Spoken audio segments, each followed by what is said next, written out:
Get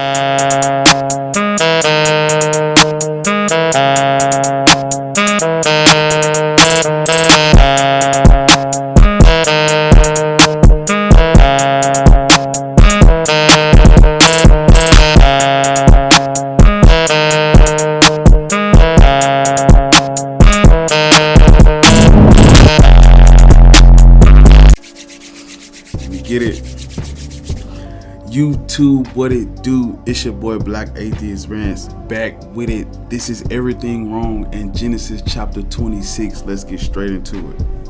Chapter 26 verse 1 says, there was a famine in the land, besides the first famine that was in the days of Abraham. And Isaac went to Abimelech, king of the Philistines in Gerar. Then the Lord appeared to him and said, right? Listen to me. It says he said, key in now. Let's see what the Lord says to him. It says, do not go down to Egypt. Live in the land of which I shall tell you. Okay. It says, dwell in this land, and I will be with you and bless you. For to you and your descendants I give all these lands. Right? Because God picks favorites. God has favorite people that he gives land to. God has a chosen person, a chosen family, a chosen lineage, right? Out of all the people he's going to create, out of all the people he did create, out of everything he made, he chose these people, this specific family. Right? And so any normal person that's critically thinking, you're going to always ask, why, God? Like, why, if you have the power to do all, you do so little? How is anyone impressed with the Lord? How is anyone moved by this? How do you read this and go, God is amazing, God makes promises and God blesses? No. God made a promise and God blessed a couple people when he could have blessed all. I don't care how many times I have to repeat it. I'm going to keep repeating it. Why would you worship a God that picks favorites? Why would you worship a God that would bless one and not the other? This is going to be on repeat because this is a repeated thing. This is what the God of the Bible does if it exists. It says, dwell in this land and I will be with you and bless you. For to you and your descendants I give all these lands, and I will perform the oath which I swore to Abraham your father. Where is our oath? Where is our covenant? Where is our blessing? Right? I'm going to compare and contrast what they get with what we get, because does God not love us? Did God not create us? Does God not know our circumstances? I want some of what they're having. I'm going, it's like they would always tell you not to test God, not to challenge him. But it's like anything you could ask this God for, if it exists, it can be done. It has been done because it's telling you how he's blessing these people. For the people who new to my channel, for the people who may not know me, I have a problem with human suffering. I have a problem with people not having the things that they need. So I apologize for stopping every time I hear how God blesses these people. Every time I hear how God helps and God is going to keep his word, it is going to tick me off every time, because human suffering is going to always be a problem for me to the day I die. So anytime I hear or read or see how these people believe and the God is saying it, and the book is saying how this God helps and he intervenes and he steps in and he works and he's blessing families and giving out land, I'm going to say something. My bullshit meter's going to go off every single time I read this book and I see this every single time. Yes, it is. And as much as I want to keep reading and not make the video 40 minutes long, I have to stop. Because focus in on the small details when it talks about he talks, he walks, he's giving, he's blessing. Every single time he does it, we got to stop and ask, why you ain't doing this for everybody? The repetition in my videos reading the Bible is crazy because every video I'm asking him the same questions. These people don't believe in God. These people know the God exists in the book because guess what? He comes down without warning. He just kicks in the door with his covenant and his word and shit. They didn't have to search for the Lord. The Lord came to them with the blessings and the covenants and the land. So I don't want to hear when it's like, well, God won't speak to you because your heart is hardened and you don't want to let him in and you ain't looking for him and you ain't seeking him. And man, fuck all that. Because where in this book does it say these people are actively searching for God like bounty hunters? They're not looking for him. He just comes in. Don't put restrictions and parameters on God when it comes to us in the real world. And then you see how in the Bible, he don't ask before he open the door. He don't knock first. He just come to, hey, look, covenant, land, family, descendants, covenant, land. Right? Let me keep going. It says, and I will make your descendants multiply as the stars in heaven. I will give to your descendants all these lands, and in your seed all the nations of the earth shall be blessed. Because Abraham obeyed my voice and kept my charge, my commandments, my statutes, and my laws. So Isaac dealt in Gerar, and the men of the place asked about his wife. And he said, she is my sister. Where have we seen that before? Remember in the other chapter, Abraham went through the same thing. And he told them that Sarah was his sister, like father, like son. There's something to think about. Let's keep going. It says, and he said, she is my sister. For he was afraid to say she is my wife, because he thought, lest the men of the place kill me for Rebekah, because she is beautiful to behold. Now it came to pass, when he had been there a long time, that Abimelech, king of the Philistines, looked through a window and saw, and there was Isaac, showing endearment to Rebekah, his wife. They was getting it on. Right? So they asked, who is the lady? He said, this is my sister. But the king, looking through a window, spying on them, he sees him cutting something, getting freaky, getting loose, handling his business. You know what I'm saying? Putting something down on something.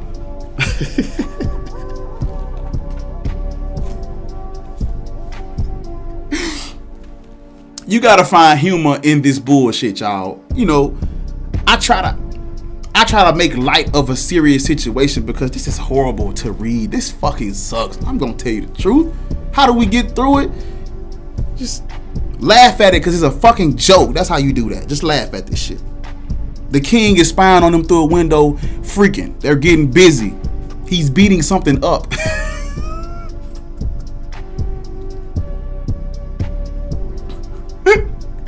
Okay, I'll go through. Let's keep going. Verse 9 says, then Abimelech called Isaac and said, quite obviously, she is your wife. So how could you say she is my sister? Right, because he lied. Isaac said to him, because I said, lest I die on account of her. And Abimelech said, what is this you have done to us? One of the people might soon have lain with your wife, and you would have brought guilt on us. So Abimelech charged all his people, saying, he who touches this man or his wife shall surely be put to death. Then Isaac sowed in the land and reaped in the same year 100-fold.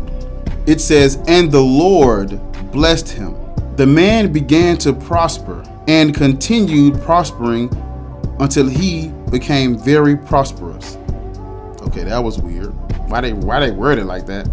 For he had possessions of flocks and possessions of herds and a great number of servants, aka slaves. Don't let them fool you with that word.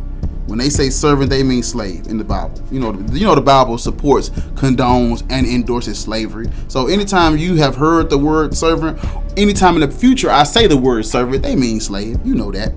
All right, let's keep going. It says, so the Philistines envied him. Now the Philistines had stopped up all the wells which his father's servants had dug in the days of Abraham his father. and they had filled them with earth. And Abimelech said to Isaac, "Go away from us, for you are much mightier than we." Okay, so Isaac done made a lot of fortune. He's increased his fortune 100-fold or 10-fold or whatever they said. And the king said, because you're mightier than us, you're richer than us, leave us. But my thing is, if I'm the king, I see you making all this bread, I wouldn't ask you to leave. I would more so be telling you to like, come, stay, help us. You know what I'm saying? Because you've shown that you can prosper in the land. So why would I push you away? Why wouldn't I just bring you in and let you help me rule, you know what I'm saying? Because I'm the king, but you got all the money. We can get together, make the world a better place, make the land better, make the village or whatever it is safer, right? But Abimelech is like, no, you making too much money. We want you gone. So that's crazy. Verse 17 says, "Then Isaac departed from there and pitched his tent in the valley of Gerar, and dwelt there. And Isaac dug again the wells of water which they had dug in the days of Abraham his father." Right? So they filled it up with earth, which is probably dirt or mud, and he digged it again. For the Philistines had stopped them up after the death of Abraham. He called them by the names which his father had called them. It says, "Also Isaac's servants, slaves, aka slaves, remember that, dug in the valley and found a well of running water. But the herdsmen of Gerar quarreled with Isaac's herdsmen, saying, 'The water is ours.' So he called the name of the well Esek, because they quarreled with him. Then they dug another well, and they quarreled over that one also. So he called its name Sitnah. And he moved from there and dug another well, and they did not quarrel over it. So he called its name Rehoboth, because he said, 'For now the Lord has made room for us, and we shall be fruitful in the land.' Then he went up from there to Beersheba, and the Lord appeared to him the same night and said," listen, the Lord appeared. The Lord is about to speak once again. So the Lord can appear to you and speak to you unwelcomed. You don't have to ask, because he didn't have to ask. It says the Lord just appeared. Yes, and the Lord appeared to him the same night. That's what it says. The Lord appeared to him. Yeah, so think about that now. Right? It says, "And the Lord appeared to him the same night and said, 'I am the God of your father Abraham. Do not fear, for I am with you. I will bless you and multiply your descendants for my servant Abraham's sake.'" Right? Okay. So he built an altar there and called on the name of the Lord. And he pitched his tent there. And there Isaac's servants, slaves, dug a well. Then Abimelech came to him from Gerar with Ahuzath, one of his friends, and Phicol, the commander of his army. That's how you pronounce that. I hope it is. Okay. It says, "And Isaac said to them, 'Why have you come to me, since you hate me and have sent me away from you?'" Right. You told him to leave. He left, and now you pulling up on him with your goons and your family and your friends. Leave this man alone. You know, you didn't want him to be with you because you said he was mightier than you. So what y'all want? It says, "But they said, 'We have certainly seen that the Lord is with you.' So we said, 'Let there now be an oath between us, between you and us, and let us make a covenant with you, that you will do us no harm, since we have not touched you.' Okay. And since we have done nothing to you but good, and have sent you away in peace, you are now the blessed of the Lord." So he made them a feast, and they ate and drank. Then they arose early in the morning and swore an oath with one another. And Isaac sent them away, and they departed from him in peace. It says, "It came to pass the same day that Isaac's servants' slaves came and told him about the well which they had dug, and said to him, 'We have found water.'" Ooh, we found water. Okay. So he called it Sheba. Therefore, the name of the city is Beersheba to this day. When Esau was 40 years old, he took as wives Judith, the daughter of Beri the Hittite, and Basemath, the daughter of Elon the Hittite. And they were a grief of mind to Isaac and Rebekah. Okay, that is the end of chapter 26. Once again, another weird chapter that really don't help you. Really just shows you how God is able to do all and chooses not to do all in your life, right?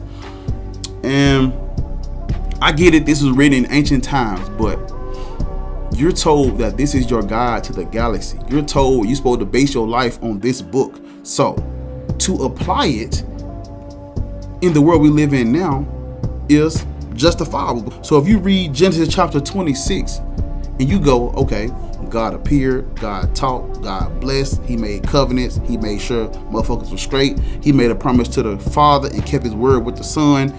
When you see stuff like that, get jealous. Get jealous and stick your fucking hand out, because where is ours? Yeah.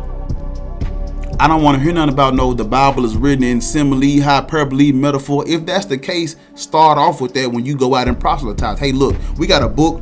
We basing our life on it, but when you read certain shit, it's a setup. It's just a metaphor. It don't really mean it. Don't take it literal. That's my problem. I'm trying to base my literal life on a book of lies and metaphors, and that's not gonna work for me, because every time I read where the God intervenes and talks and speaks, I'm gonna say something. I'm gonna stop reading. I mean, what is this supposed to be? Is this just the God flexing on us? I'm supposed to base my life on a book where he's just flexing. Oh yeah, I could help you, but I'd rather help him. I could help all y'all at the same time, but I'm just gonna pick one family. I'm not moved by this book. It fucking sucks and it's sick, but we're gonna read it because this is what they believe in. This is what you were taught and forced and indoctrinated with. So why not take it step by step, page by page, letter by letter, verse by verse? I want to see what's really in the book. I want to read it for myself. I don't want nobody else's help. I don't want a theologian up. No, I don't want nobody's help reading this shit. If I gotta base my personal life on it, I'm gonna read it personally. And if I don't understand something, if I misspell something, I don't give a fuck, because whose job is that?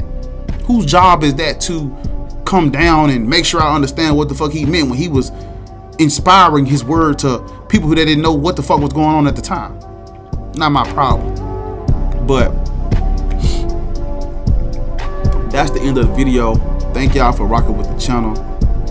Thank y'all for being a part of this shit, supporting my shit. You know what I'm saying? I want us to grow. I want it to keep going. The goal on the video is 50 likes. 50 likes.